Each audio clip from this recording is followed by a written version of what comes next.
Hey everybody, Ed here with the Digital Digest, and today I wanted to share a quick unboxing and first look at the Moto 360. Priced at $249.99, this latest addition to the Android wearable market is arguably one of the most significant, and that's because it combines both form and function better than probably any offering to date.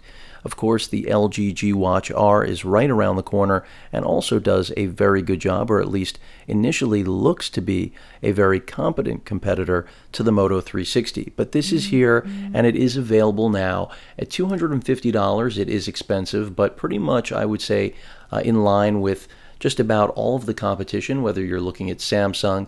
LG will be a little bit more expensive. Of course, something like the Pebble, far less expensive than this, but they all have different strengths and weaknesses. Sony, I have covered some of their smartwatches in the past. Of course, the game has changed since then, but let's go ahead and get this out of the package.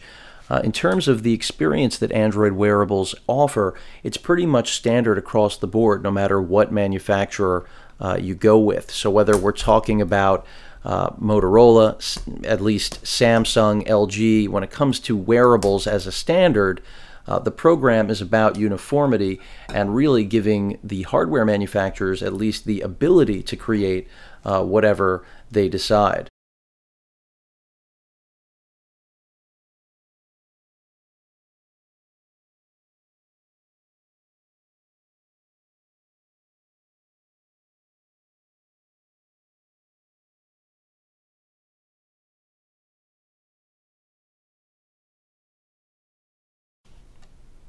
And there we have it. So as you may have already noticed, this is the black color. There's also a silver version, or a gray. It does have a leather band. There's also an option to pick this up with a metal band that does come at a premium. You will have to spend a little bit more.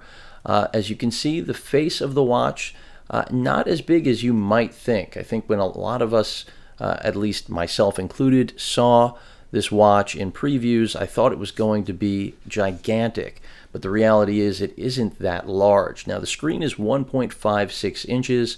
In terms of what's inside this device, you're getting a Texas Instrument OMAP 3 processor.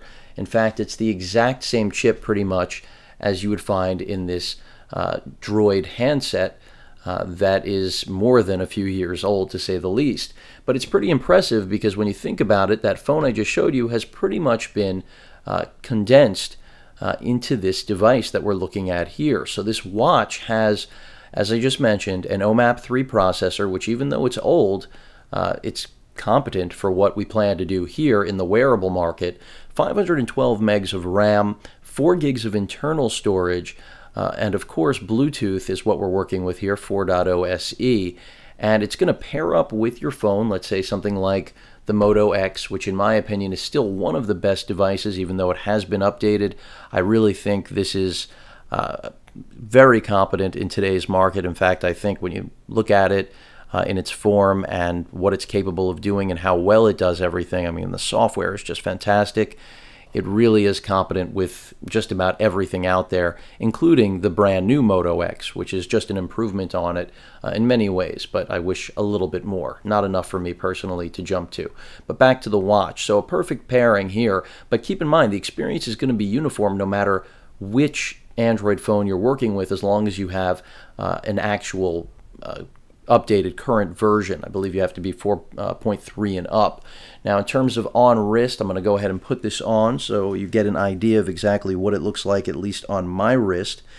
And one of the things that's kept me away from the wearable market is that they simply have not come out with anything, in my opinion, that was incredibly impressive for some time now. The Pebble, good reception in terms of at least people wanting it, and really it has hit the sweet spot for many. But there you have it on my wrist, at least. And I have to say, as I mentioned, as soon as I got it out of the packaging, it definitely appears to be smaller and lighter than I anticipated.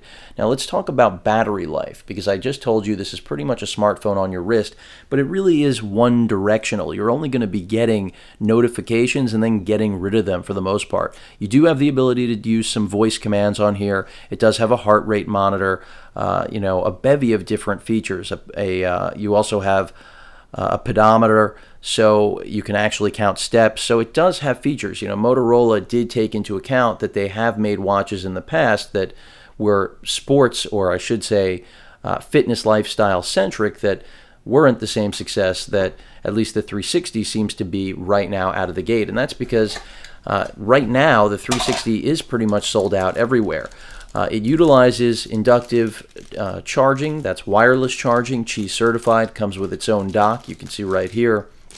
And battery life, as I mentioned before, is an area of contention right now, and that's because even though Motorola is rating this at a single charge a day, I've read, I think we all have, very mixed things about what the battery life is like. I think it really comes down to how frequently you're using it, but of course, as I use it, you'll end up finding out. But hopefully you can get away with that single charge. If it's true that you need to do 2 charges, that may be a breaking, or it may break the deal for me personally, and I think for many users as well. Here's that power cord for connecting the Qi certified Moto included dock, and the dock is pretty cool. I mean, that's what this whole design speaks to, overall, is just getting everything right, making something that looks right and hopefully performs to match. I like that they're using an OLED display, but that's not really new in this business, especially in the wearables, especially if you look at quality manufacturers. There's your basically your quick start guide telling you to press this button right here to power on the device and get started. It'll vibrate, and then essentially your guide to the phone, or excuse me, to the watch. Now, as I mentioned before, this is really a single direction. This is not bi-directional. You're just going to be getting notifications, and in the process, really making better decisions on when you actually need to bother turning or pulling your phone out. The idea is that this will save you that step when something isn't critical, when something doesn't require actually interrupting whatever you're doing. This is going to allow you to live your life a little bit more seamlessly, or at least that's how I view the wearable goal. And then every other feature that it can utilize, like counting steps, the heart rate, and anything else they can come up with, is great. No GPS here. Keep in mind, when this is away from the phone, you're really just looking at a watch. I mean, that is what it has. Those other features will work, so you can still count your steps. You can still use the heart rate monitor, but you do lose any other capability other than that and the watch function itself. Another great thing about this, even though it doesn't have any battery power right now, out of the box it needs a charge, or maybe it did just power on. Yes, it did. Is that you also have a speaker, a microphone.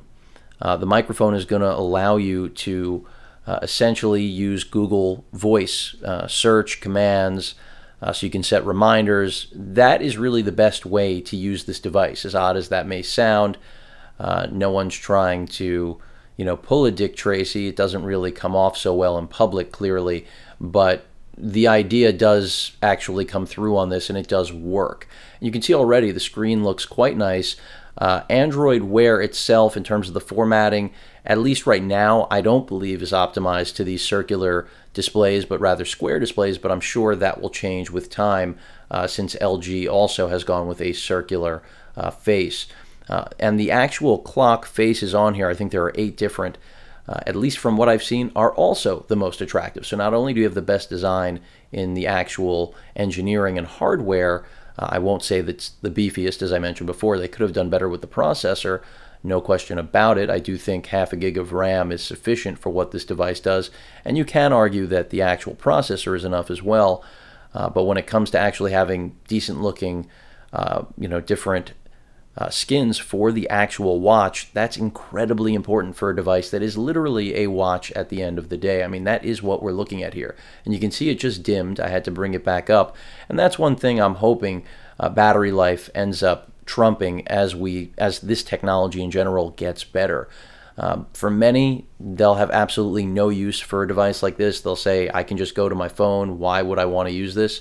But to me, the whole novelty, as I mentioned before, is being able to use your phone less. And if that means charging 1 extra device a day, that's a pretty good compromise in my opinion, if the device is attractive and gives you even more capability, which is the goal as I see it, of Android Wear right now. So this is going to be a lot of fun for me to play with. You know, no camera on here, but again, voice commands are going to get you into everything pretty much. You do have to install the app on your phone, which I'm going to do. I'll be using this with the LG G3, not the Moto X.